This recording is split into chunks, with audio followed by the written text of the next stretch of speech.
për samitin për planin e rritjes, për samitin për planin e rritjes, për Europën. Besimi është në nivel kaq të lartë, sa që edhe një veteran i vjetër i BE si Eurobarometri nuk bën dot gjë post të skuqet si një adoleshent i dashuruar.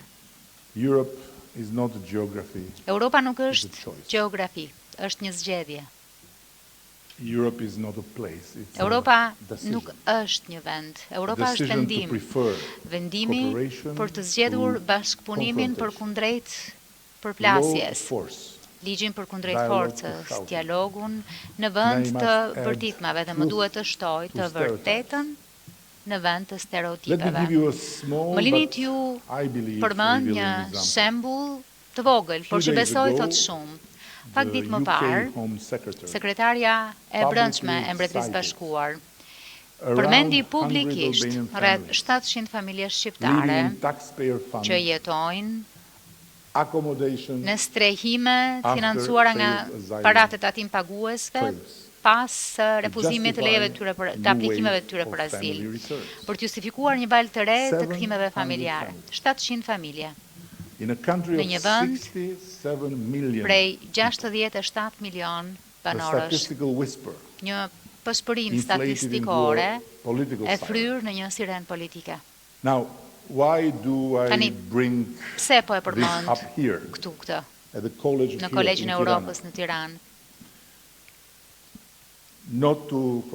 As pak për të anguar, as për të dramatizuar, jo më për të ngatruar BE-n me të divorcuarën kaq të hidhur, por pikërisht sepse është ky lloj refleksi politik të cilit Europa duhet i rezistojë nëse do t'i mbetet besnike vetes e t'ja dalë në një botë që po ndryshon në mënyrë dramatike.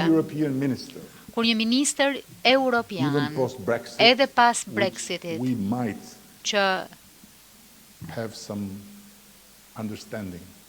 mund edhe ta kuptojmë, sepse ka traumë, atje zgjedh të veçoj një bashkësi të vogël për të fituar pikë politike, ka diçka shumë të rëndësishme që tregohet qartë. Frika flet më fort se sa faktet, stereotipet ustojnë ende më shpejt se sa e vërteta dhe demagogjia ende vijon të gjejë një audiencë të madhe madje.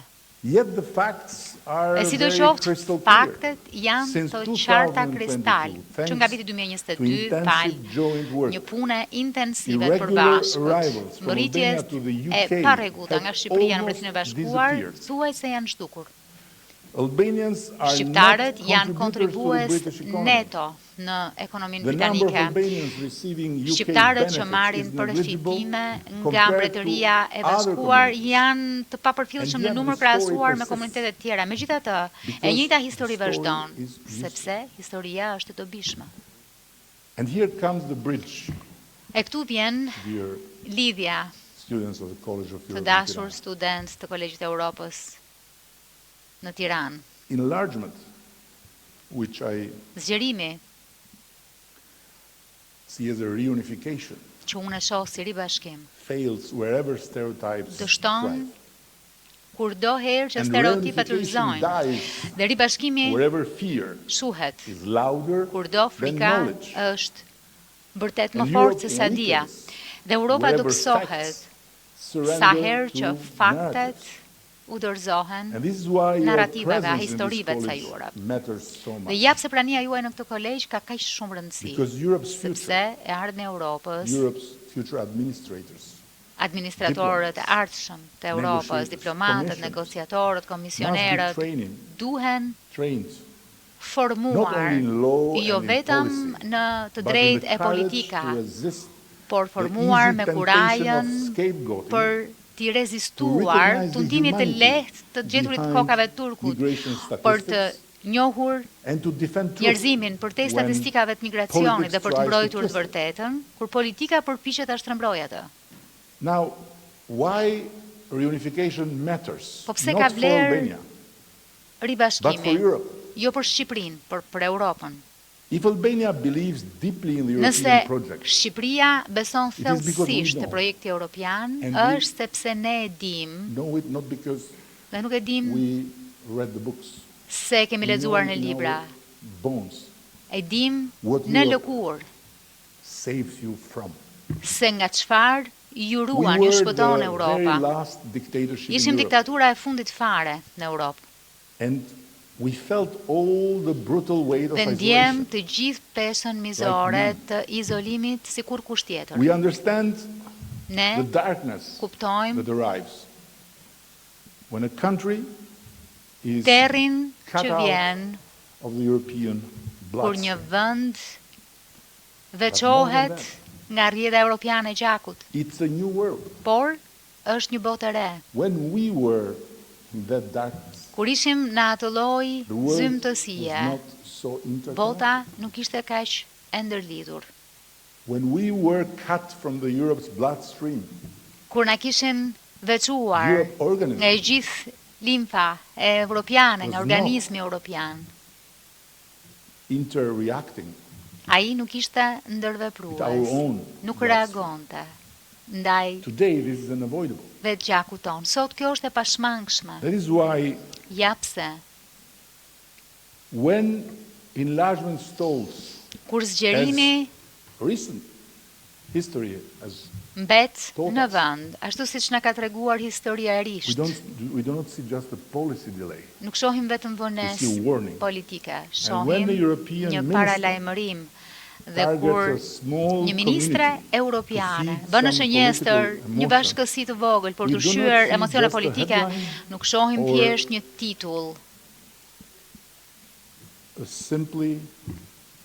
A simple act of demagogy. Apo një akt të vogël demagogjie.